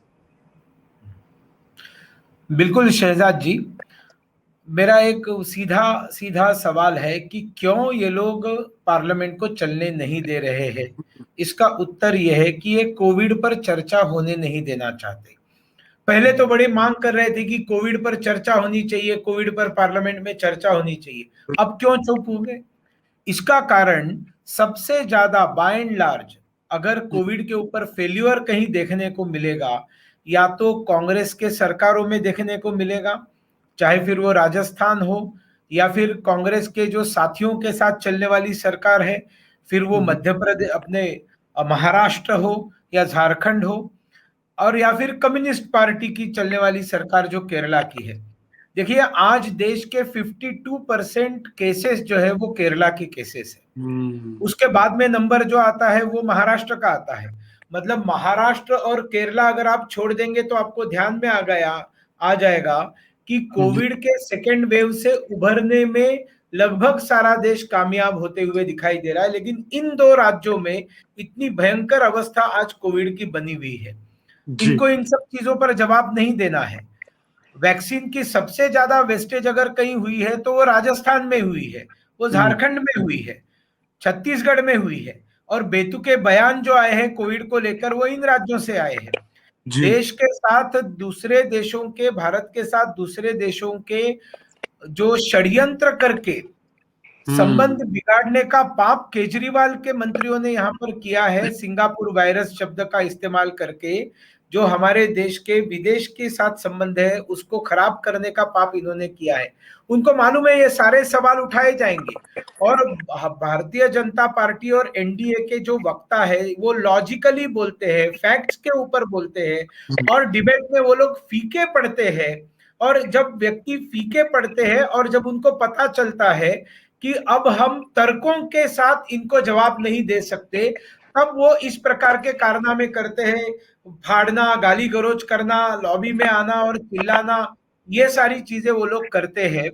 मेरा ये सवाल है कि कोविड में सबसे पहले तो जब वैक्सीन भारत में बनने लगी तब इन्होंने भारत में कैसे वैक्सीन बन सकती है करके सवाल उठाए। बाद में जब वो बनने लगी तब उसके ऊपर प्रश्न इस तरह से गलतफहमियां फैलाने की कोशिश की, जैसे नपुंसक बन जाओगे, मर जाओगे, ये भाजपा की वैक्सीन है, ये मोदी की वैक्सीन है, हम वैक्सीन नहीं लेंगे। उसके बाद में जब वैक्सीन वास्तविक में बनकर आने लगी उस समय उन्होंने हो हल्ला चालू किया कि अरे भैया ये हम विदेशी कंपनियों से डायरेक्ट हम उनके साथ डील करेंगे, हमको उनको बीड करने का मौका दो। मोदी जी ने कहा कर लो, अब बाहर के कंपनियों के साथ अगर डायरेक्ट राज्य सरकारों को करना है तो आप कर लो व्यवहार उनके साथ। लेकिन बाद में जब ध्यान में आ गया कि बाहर की कंपनियां इनके साथ बात करने के लिए तैयार नहीं हो तो केंद्र से ही डील करेगी, तब सब मुख्यमंत्री पत्र लिखने लगे, नहीं ये सब आप ही संभालो। और मोदी जी ने उसको संभाल लिया, और मोदी जी ने संभालने के बाद देखिए आज लगभग 47 करोड़ तक लगभग पहुंच गया होगा आज का आंकड़ा जो है वो वैक्सीनेशन का। तो ये जो सक्सेस है कोविड मैनेजमेंट में, ये सारे भारत को मालूम होना चाहिए। एंड इन नेशनल इंटरेस्ट में फिर एक बार बताना चाहता हूं कि हेल्थ जो है वो राज्यों का विषय है, राज्य सरकार का विषय है। केंद्र की भूमिका केवल मददगार होने की भूमिका है, और ये बाखूबी नरेंद्र मोदी जी ने बेहतरीन ढंग से निभाई है। जब ऑक्सीजन की कमी हो रही थी तब सारी दुनिया भर से ऑक्सीजन की मदद लाने का काम नरेंद्र मोदी जी ने करके दिखाया है। सभी मंत्रालयों को एक्टिवेट करके अलग अलग माध्यम से ऑक्सीजन पहुंचाने के काम किए हैं मोदी जी ने। केंद्र सरकार ने तो अपना काम किया है, राज्य सरकारें फेल्यूर रही है, जो नॉन एनडीए गवर्नमेंट से वो फेल्यूर रही है, और ऐसी फेल्यूर गवर्नमेंट्स के सवाल उठेंगे पार्लियामेंट में, और इसलिए वो इसकी चर्चा ही नहीं होने देना चाहते। कोविड फैलाने में क्या आपको नहीं लगता कि जब कोविड की इस प्रकार की अवस्था थी तब किसान जब बड़ी संख्या में गैदर किए गए तो कोविड का वो कारण नहीं बना कोविड फैलने का? कुंभ के ऊपर सवाल उठाते हैं, और आपने देखा किस तरह से ईद को उन्होंने फ्री कर दिया, तो आज केरला की क्या अवस्था हो गई है जी। और इसलिए मुझे ऐसे लगता है कि ये कोविड का जो सारा ब्लंडर इन सरकारों का है, और इन्होंने ही जो स्टेटमेंट्स दिए हैं। अब देखिए सबको मालूम है कि बच्चों की कोई वैक्सीन अभी तक आई नहीं है, लेकिन विदेशों को वैक्सीन देने के बाद क्या ट्वीट किए थे प्रियंका राहुल ने, बच्चों की, हमारे देश के बच्चों की वैक्सीन विदेश को क्यों दी, हमारे बच्चों की वैक्सीन विदेश को क्यों दी। अच्छा मैंने अभी सुना राहुल गांधी जी ने आजकल में वैक्सीन लगाई, तो क्या बच्चों की वैक्सीन आ गई है क्या? मतलब मैं राहुल गांधी को बच्चा नहीं बोल रहा हूं, अगर वो बोलते हैं कि वैक्सीन अगर बच्चों की थी और वो लगा ले रहे हैं तो क्या बच्चों की वैक्सीन आ गई है क्या, सवाल उनको पूछना चाहिए। लेकिन वो सवाल पूछे ही नहीं इसमें पार्लियामेंट में।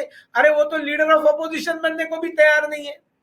क्यों नहीं तैयार? आपको इस देश को चलाना है, आपको इस देश का प्रधानमंत्री बनना है, तो क्या आपको पुरुषार्थ करके लोकसभा के अंदर अपोजिशन लीडर बनने में आपको समस्या क्या है? देखिए, ये लोग जो है फिर एक बार, ये अंत्योदय हम लोगों का नारा है, इनका वंशोदय का नारा है, और इनके वंश के अंतिम व्यक्ति तक सारा पैसा और पावर पहुंचाने के लिए ये बिलबिलाए हुए लोग हैं। और इसलिए ये पार्लियामेंट को बंधक बनाकर, पार्लियामेंट को बंद करके अराजकता फैलाने के लिए सड़क पर बैठकर चिल्लाने का काम कर रहे हैं। फिर एक बार ये पत्थर मारो गैंग है, जिसको कोई जिम्मेवारी लेनी नहीं है। रात में के अंधेरे में जाकर पत्थर मारकर भाग जाना, इनको कोई जिम्मेवारी लेनी नहीं है शहजाद भाई। और वैसे भी उनको संसद से ज्यादा ट्विटर का दरबार ज्यादा भाता है, तो ट्विटर पर वो टीका टिप्पणी करते हैं। वो नुपुर अच्छा बोल सकती है। एक चीज मैं सुनील जी ने, क्योंकि कहीं मैं एक चीज ऐड करूंगी, क्योंकि सुनील जी ने कही कि आप एलओपी क्यों नहीं है। देखिए, जो एक हाई कमीशन नेपालीज एम्बेसी में जाके एक कंडोलेंस मैसेज लिखने की जिम्मेदारी नहीं ले सकते हैं, आप देश की जिम्मेदारी छोड़िए भाई साहब, वो एलओपी की जिम्मेदारी कैसे लेंगे? नहीं, पर आप लोग, क्योंकि आप लोगों ने ये छेड़ा है, तो अब मैं इस मुद्दे पर पूछ ही लूंगा। हालांकि मेरा मन नहीं था इस मुद्दे पर पूछने के लिए।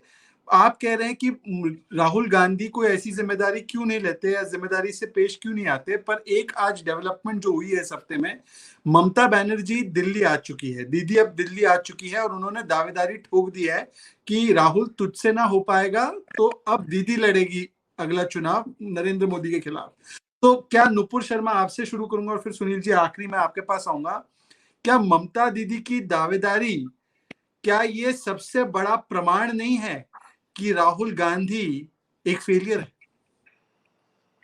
देखिए, ममता दीदी ने ओपनली दावेदारी करी ना करी हो, उन्होंने क्या कहा, मैं कार्यकर्ता की तरह काम करूंगी।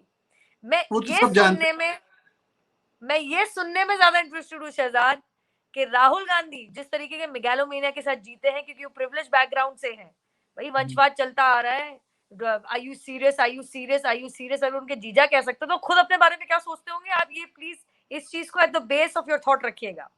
मैं ये सुनना चाहूंगी राहुल गांधी के मुंह से कि हाँ, मैं ममता दीदी के अधीन काम करने को, उनकी लीडरशिप के अधीन काम करने को तैयार हूं।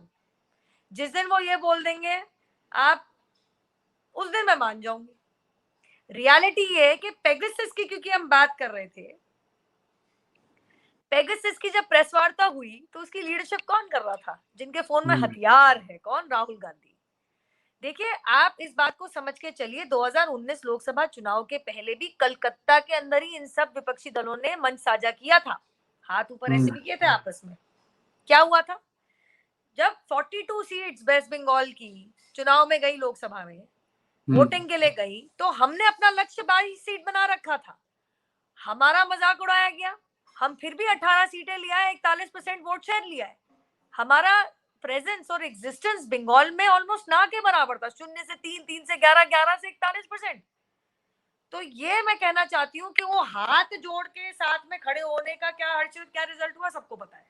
लेकिन मैं पेगासस पे एक चीज और कहना चाहूंगी, हालांकि this is like letting the cat out of the bag Shehzad, but I am going to say it, how many people in India, and I will ask in English, are actually concerned with the हथियार in Rahul Gandhi's phone?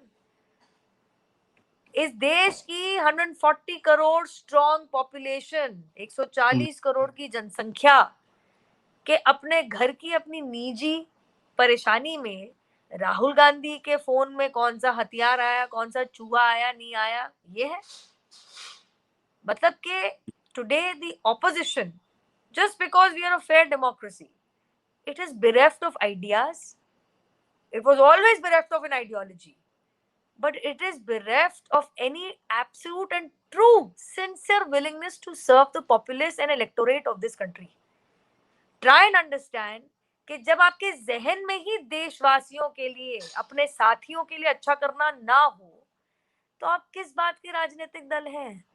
अगर आप अपनों की मदद नहीं कर सकते, और मदद कैसे करनी है आप ये जानते ही नहीं हैं, क्या चीज दूसरे को परेशान करती है आप पहचानते नहीं है, तो आप राजनीति में क्या कर रहे हैं? बात आपकी सही है, और मैं सुनील जी के पास जाऊं उससे पहले पर मैं एक सवाल ये भी पूछना चाहता हूं कि सुनील जी आपसे ही पूछ लेता हूँ, आपको थोड़ी तो डर होगी ना कि ममता बनर्जी तो राहुल गांधी है नहीं, ममता बनर्जी ने अब जो भी कहिए बीजेपी को हार का सामना करना पड़ा बंगाल में, तो अब ममता बनर्जी अगर आएगी सामने 2024 में और सबकी गोलबंदी करके आएगी, तो क्या मुश्किल नहीं बढ़ेगी बीजेपी की 2024 में? शहजाद भाई, सबसे पहले इस मैं आपके मुद्दे को खारिज करता हूं कि हार का सामना करना पड़ा। हाँ, जी हम ये बोल सकते हैं कि हम जीत नहीं पाए। देयर ठीक। Is a slight difference between two statements. Actually हम जीत नहीं पाए, राज्य जीत नहीं पाए, ये सत्य है, लेकिन जी 3 से लेकर 77 तक जाना कोई पराभव नहीं है। ठीक हाँ, है। लेकिन आपको ये भी ध्यान में रखना चाहिए, जो मोदी को चैलेंज करने की बात अगर ममता जी कर रही है, तो हम्म उनको ये याद रखना चाहिए कि वो खुद हारी हुई है। She has hmm lost her own constituency, वो कहां जीती हुई है? तो ये तो सारा बंगाल ने बाकी तो जीता कर दिए, ये तो खुद हार गई। और खुद हारने के बाद वो जिस तरह से वहां पर खिसियानी बिल्ली खनबा नोचे वाली जो चीज है, वो जाकर कोर्ट में जाकर उसने कहा कि यहाँ पर पोलिंग गलत हुआ, इधर रीपोलिंग होना चाहिए वगैरह, ये सारा जो उनका नाटक है। अगर वहां रीपोलिंग होना चाहिए तो फिर बाकी सारी जगह पर रीपोलिंग करो ना। क्यों हम्म सिर्फ वहां पर ही गड़बड़ हुई थी, बाकी सब जगह पर फ्री एंड फेयर चुनाव हुए थे क्या? दूसरी बात, इधर उनका कोई वेलकम करने वाले नहीं है, ये सारे दिखावे की हंसी है जो आपको दिखाई दे रहे हैं ना, सब लोग दिखावे की हंसी है। और आपने हम्म। अगर सोनिया जी के साथ वाला अगर फोटो देखा होगा, तो मुझे स्ट्रॉन्ग डाउट है कि कोई हंसी विसी आई नहीं थी, क्योंकि सोनिया जी अपने बेटे की कुर्सी जो है वो इस ममता को देने वाली नहीं है। और बहुत अच्छा संबित पात्रा जी ने कहा था कि वो चटाई नहीं है, प्रधानमंत्री की कुर्सी कोई चटाई नहीं है कि 4-5 लोग आकर बैठ गए। वहां एक ही व्यक्ति बैठ सकता है। वहां पर केजरीवाल को बैठना है, वहां पर चंद्रशेखर राव को बैठना है, जगन मोहन रेड्डी भी स्वप्न देखता है, स्टालिन को भी अभी स्वप्न पड़ना शुरू हो गया होगा कि मैं भी वहां पर बैठूंगा, शरद उद्धव पवार ठाकरे भी सोचने का लगा है कि मैं बैठूंगा वहां पर, सोरेन भी सोचेगा, क्यों नहीं सोचेगा, जगन मोहन रेड्डी का भी अधिकार है सोचने का। तो पहले ये सारा जो किस्सा कुर्सी का है, या जो संगीत कुर्सी का जो खेल है, म्यूजिक बचेगा, सब लोग दौड़ेंगे, एक एक कुर्सी कम होते जाएगी, ये ड्रामा कितने सालों तक चलेगा? कब ये तीसरा मोर्चा बनेगा? कब इसकी सरकार आएगी? देखिए, देश की जनता अब इन सब झांसों में आने वाली नहीं है। देश की जनता को मालूम है कि ये सारे चोर चोर मौसेरे भाई है। अब ये देश की जनता जानती है कि ये सारे एक ही थाली के चट्टे बट्टे हैं, और इसलिए ये जो सब चल रहा है। अच्छा, ममता जी की एक बहुत इंटरेस्टिंग स्वपनदा ने एक ट्वीट किया था, आप सबने देखना चाहिए उस ट्वीट को। उन्होंने 16 अगस्त को खेला होबे दिन कहा है। Hmm you know what is 16th August? Direct. 16th August was declared as direct action day by Muslim league.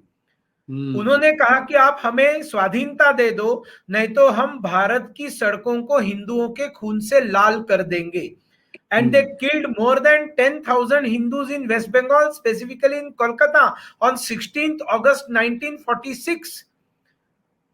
The great Calcutta killings नाम से जो दिन सारा बंगाल जानता है, वेस्ट बंगाल में ये हत्याएं हुई थी।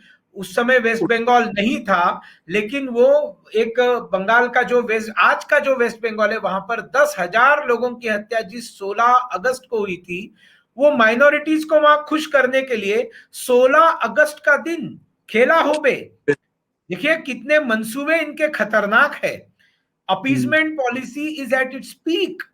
ये अपनी वोट बैंक को कंसोलिडेट करने के लिए कितने हद तक गिर सकते हैं।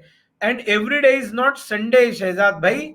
ये उसको अगर लगता है ममता जी को कि ऐसे ही चलता रहेगा और बंगाल की जनता भी इसको बर्दाश्त करेगी, ऐसा बिल्कुल नहीं है। और देश भर में आती है, अच्छा है, वो तो शबाना आजमी और जावेद अख्तर के पास भी जाकर आ गई, उनको बहुत बहुत शुभकामनाएं हैं।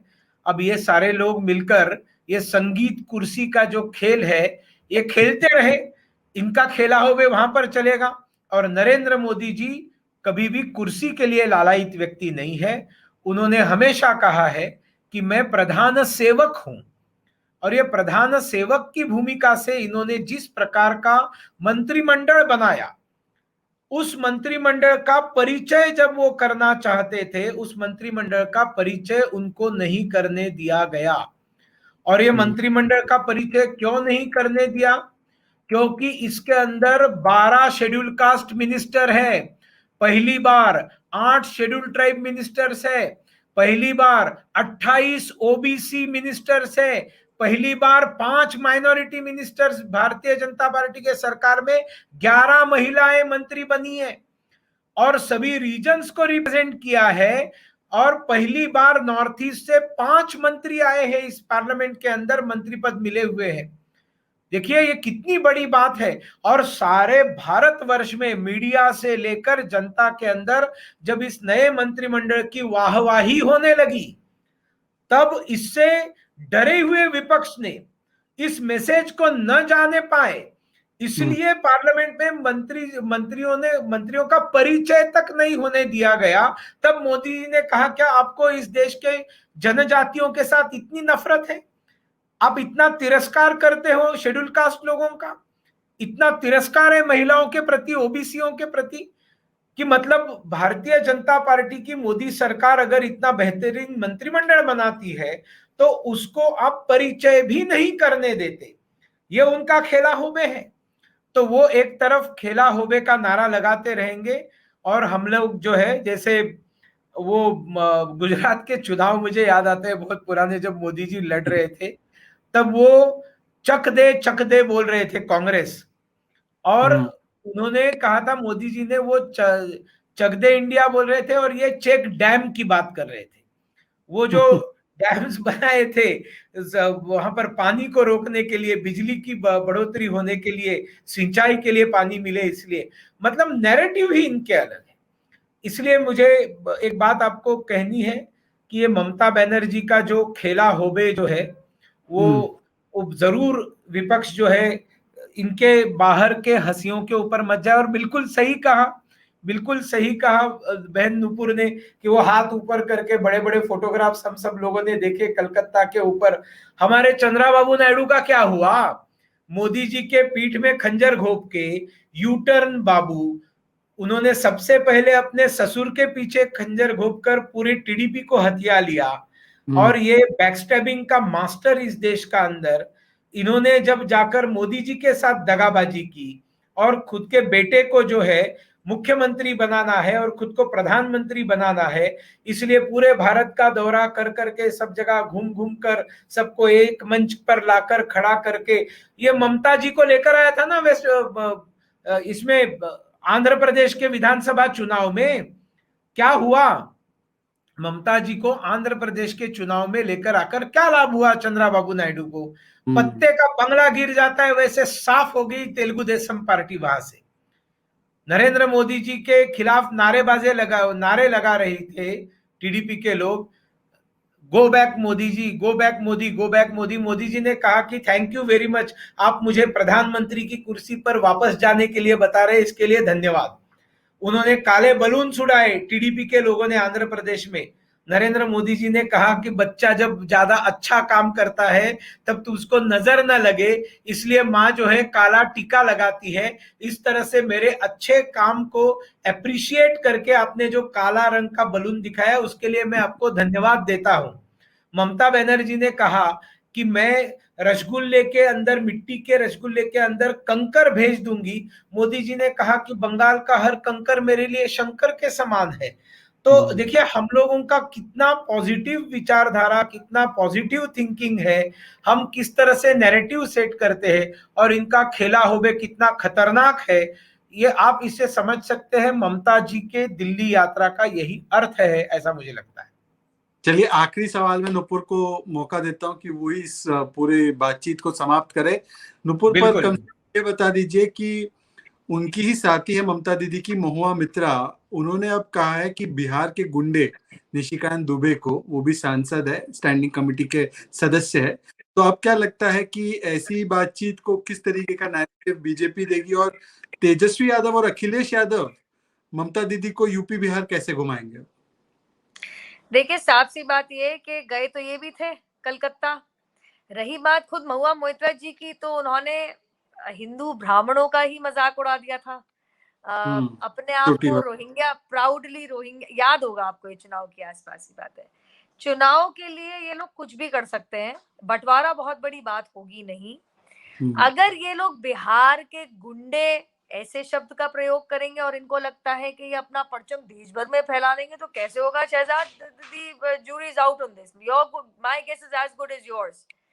आप पूरे देश को अपना नहीं मानते हो, और भाई साहब ने बिल्कुल सही कहा, अपनी सीट नहीं जीत पाई अपने ही बंगाल में। मैं तो पूछूंगी कि भैया बंगाल से बाहर आपके कितने विधायक हैं, कितने आपके सांसद हैं? ऐसा कौन सा राज्य छोड़िए, कौन सा जिला है जिसमें आपके 10% से ज्यादा वोट शेयर है? टीएमसी की बात कर रही हूं मैं। तो ये दूर के ढोल सुहावने वाली बात है। ये आपस में बैठ नहीं सकते। एमवीए कोलिशन जो चला रहे हैं महाराष्ट्र में, उसमें आए दिन देखिए ना, एक जना अगर कृषि कानून की बुराई कर रहा है तो वहां शरद पवार जी कह रहे बहुत जरूरी है।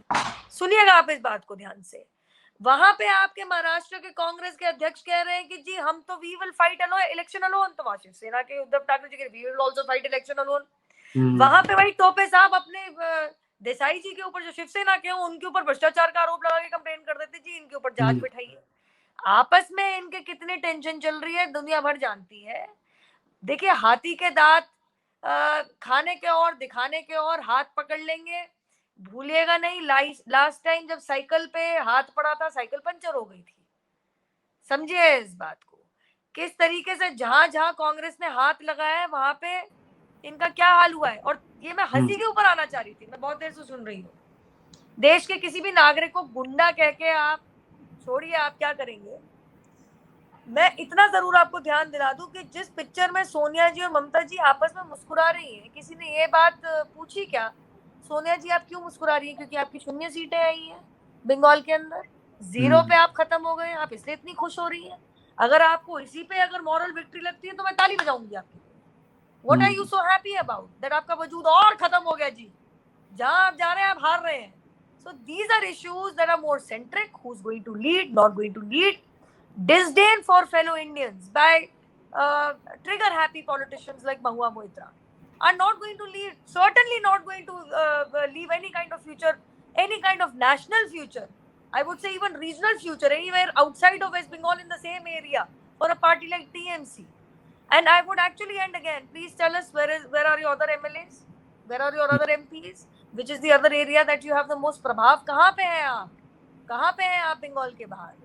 तो ये बहुत अहम सवाल है। राजनीति एक दूसरे के ऊपर लालचन लगाने से, रिटोरिक्स मारने से, आरोप प्रत्यारोप करने से होती है, ये हमारे हर रोज का काम है। लेकिन ground presence, ground swell presence सबसे ज्यादा जरूरी होती है। आपने कितना काम किया लोगों के लिए? आप किस किस के घर में गए, पानी पहुंचाया क्या, शौचालय पहुंचाया क्या, छत की चिंता करी क्या, अकाउंट खोला क्या, डायरेक्ट बेनिफिट ट्रांसफर किया क्या, बिजली पहुंचाई क्या, बल्ब पहुंचाया क्या? ये ऐसी छोटी चीजें हैं जो हमें छोटी लगती हैं, लेकिन एक आम नागरिक के लिए बहुत बड़ी चीज है। गैस पहुंचाई क्या? वो माँ, वो बहन, वो भाभी खास खास के खाने बनाने के चक्कर के अंदर अपनी बीमारी करके उसकी मृत्यु ना हो जाए, इसकी चिंता किसने करी? मोदी जी ने करी। इसके ऊपर कीचड़ किसने उछाली? कांग्रेस ने उछाली। इतने साल हो गए आपको इन पावर, आप इतनी बेसिक चीज के ऊपर आप चिंता नहीं कर पाए। ट्रस्ट यू मी शहजाद, जो लास्ट माइल हमारा जो नागरिक है, जिसके बारे में आप, जिसको आप सिर्फ वोट बैंक की तरह ट्रीट करते हैं, आप उसको देश का नागरिक नहीं, आप उसको बस एक मतदाता समझते हैं, नागरिक नहीं समझते। उनके घरों में, उनके दिलों में और आजकल उनके फोन के अंदर मोदी जी तैनात है। डायरेक्ट आज एक नागरिक सोशल मीडिया का इस्तेमाल करके या नमो ऐप का इस्तेमाल करके मोदी जी से इन टच रह सकता है। एक आम नागरिक को पता है कि कौन सी ऐसी नीतियां हैं जो लागू हो चुकी हैं, कौन सी ऐसी योजना है जो उसको बेनिफिट करेंगी। ये बहुत बड़ी चीज है, इसको हम नहीं समझ पाएंगे। जो लोग पेगासस पर रो रहे हैं वो नहीं समझ पाएंगे। बिल्कुल आपने सही कहा सुनील जी और नुपुर जी, दोनों का ही मैं शुक्रिया अदा और धन्यवाद करना चाहता हूं। और एक बात तो आज साफ निकल कर आई है कि जनता जनार्दन होती है, जनता सब कुछ जानती है और जनता ये भी देख रही है कि किस तरीके से परिवार तंत्र को बचाने के लिए लोकतंत्र के मंदिर में हंगामा मचाया जा रहा है। और किसान से लेकर कोविड हो या देश में गोलबंदी हो, वो पूरी की पूरी केवल एक ही व्यक्ति के विरोध में, मतलब मोदी विरोध में की जा रही है। जी देखिए, ये इसलिए संसद चलने नहीं देना चाहती क्योंकि हर कानून कड़ा बनता जा रहा है और इनकी दुकानें बंद होती जा रही है और अच्छे निर्णय जो आ रहे हैं वो जनता तक नहीं पहुंचने चाहिए। जैसे अभी ओबीसी और जो इकोनॉमिकली वीकर सेक्शन है, मेडिकल की सीट्स में 27% ओबीसी को और 10% ईबीसी को जो रिजर्वेशन दिया है, 5,500 से अधिक युवाओं को इसका लाभ होने वाला है। कितना बड़ा काम मोदी जी ने किया है। सभी प्रकार की जो हेल्थ से रिलेटेड जितने भी कोर्सेस है इसके अंदर इसका लाभ होने वाला है। ये अच्छा डिसीजन है और ऐसे निर्णय वो बार बार लेते रहते हैं। जनता के सामने नहीं आना चाहिए, पार्लियामेंट में ये हो रहा है ये लोगों को पता नहीं चलना चाहिए। इसके लिए एक कमजोर कोशिश, मैं इसको कमजोर कोशिश कहूंगा, क्योंकि इसके कारण कुछ रुकने वाला नहीं है। लोगों को जो पता चलना है वो पता चलेगा ही, क्योंकि वो जो ट्विटर उनके हाथ में है वो ट्विटर हम लोगों के भी हाथ में है। और इसलिए मुझे ऐसे लगता है कि ये इनकी कोशिश नाकामयाब होगी। और मैं नुपुर भी कुछ बोलना चाहती है, लेकिन मैं अपना आखिरी शब्द आपको फिर एक बार शहजाद भाई धन्यवाद देता हूं। वास्तविक में आपका ये शो इन नेशनल इंटरेस्ट है, राष्ट्र हित में है। और हर रविवार को रात को 8 बजे इस लाइव शो को देखने के लिए मैं सभी दर्शकों से फिर एक बार निवेदन करूंगा। जी नुपुर, एक चीज जो मैं एज एन आफ्टर थॉट, क्योंकि मेरा दिमाग फिर उल्टा चला, ये टीएमसी की महिला नेत्री जी के लिए जो उन्होंने कहा है हमारे बिहार के भाइयों के लिए, maybe she met the Yadav brothers, जिनकी पिटाई महिलाएं छेड़ने के लिए दिल्ली के अंदर बखूबी हुई थी और इस बारे में अखबार में भी छपा था। May be she meant Bihar के गुंडे for the 2 brothers, Lalu Prasad Yadav ji के जो सुपुत्र हैं। और ये बकायदा अखबार में छपा था कि मस्खरों की कैसे पिटाई हुई थी दिल्ली में न्यू ईयर्स ईव पे, लड़कियां छेड़ने के लिए दिल्ली की सड़कों के ऊपर। तो इसीलिए I think they have found company in each other, they are happy in each others company. उनको अपने साथी मिल गए, क्योंकि बिहार की जो भूमि है वहां से केवल ज्ञानी निकलते हैं और जो सच्चा बिहारी होता है वो गुंडा नहीं ज्ञानी होता है। बहरहाल आप दोनों का ही बहुत बहुत धन्यवाद करना चाहूंगा। आप लोग फिर से जुड़े और आप लोग जरूर जुड़ते रहना। हर रविवार रात को 8 बजे देखते रहिए राष्ट्र हित में। आज के लिए बस इतना ही। जय हिंद, जय भारत, वंदे मातरम। वंदे मातरम, नमस्कार। वंदे मातरम।